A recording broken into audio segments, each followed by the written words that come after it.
Mirë se erdhët të dashur binjak në Letra Trofejnë, jam Diana dhe do bëjmë leximin e juaj për javën që vjen. Binjak të dashur, me letra që përshikoj, kjo javë duket si një javë ku do t'ju duhet të jeni shumë të sinqert me veten e juaj. Jo me botën, jo me familjen, jo me kolegët, por me veten e juaj. Sepse letrat tregojnë se diçka po ju vërtitet në mendje prej kohësh dhe tani po afrohet sikur momenti kur nuk mund ta shtyeni më. Java po fillon me integritet ta quaj. Kështu në shqip integriteti në këtë grup letrash është një letër shumë interesante sepse flet për autenticitetin dhe ndershmërinë. Mund të ndodheni në një situatë ku duhet të vendosni nëse do të vazhdoni të bëni diçka vetëm për t'i kënaqur të tjerët, të dashur binjakë, apo do të veproni sipas asaj që ndjeni vërtet.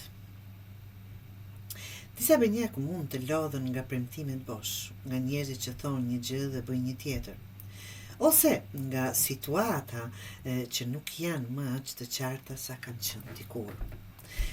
Dhe pastaj vjen thotë. Dhe këtu shoh qartë se mendja juaj do të punojë me orar shtesë binjak. Nëse zakonisht mendoni shumë, këtë javë mund ta mendoni edhe për faktin pse po mendoni kaq shumë, ta them shumë. Një ide, një plan, një projekt ose një vendim që do t'ju mbajë të angazhuar.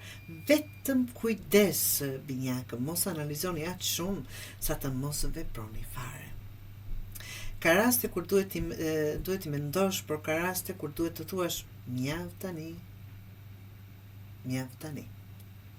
Letra e tretë, dashur binjakë, tregon se çfarë duhet shmangur.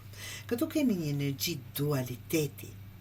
Mund të ndoheni të mbani dy qëndrime njëkohësisht, të kënaqni dy palët ose të lini një derë hapur për çdo rast.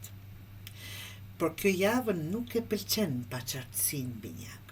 Nëse zemra po ju çon në një drejtim dhe mendja në një tjetër, do të duhet të ndaleni dhe të pyesni veten se cili është realisht prioriteti juaj.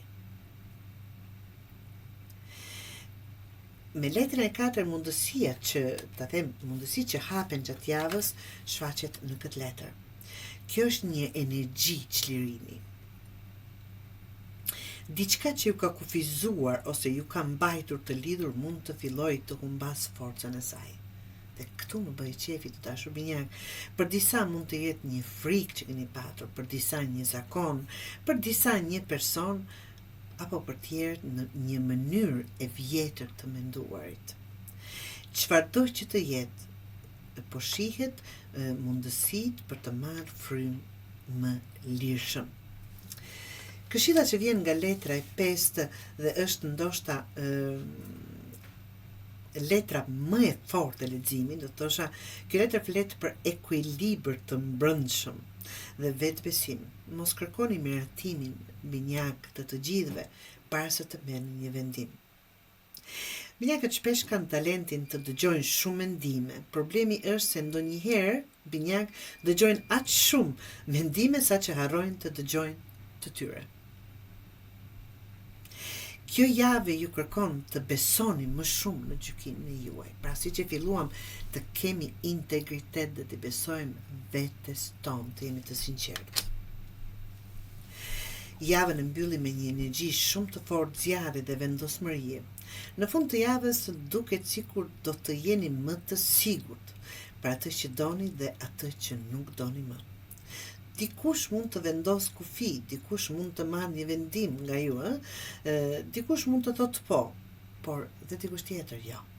Do thotë të ndarë binjakët për që secili në përgjigjen e vet. Por në të gjitha rastet do të ketë më shumë qartësi se sa ç'keni sot. Kjo është një javë pra ku mendimi, dëshmëria me veten të dashur binjak dhe vendimarrja do të luajnë në rol kryesor. Mos e lodhni veten duke kërkuar përgjigje të çdo njeri përreth. Shumë nga përgjigjet që kërkoni tashmë i dini, thjesht duhet i besoni. ta them humor javës, ta them kështu për minjakët, duhet të marr një vendim. Pas 10 minutash kam analizuar të gjitha mundësitë. Një orë kam analizuar edhe mundësitë që nuk ekzistojnë. Në fund të javës, po mirë, po e bëj dhe shohim çfarë ndodh. Në kuptimin e asaj që do më shumë qartësi dhe të mos jemi të luhatshëm, të dashur binjak.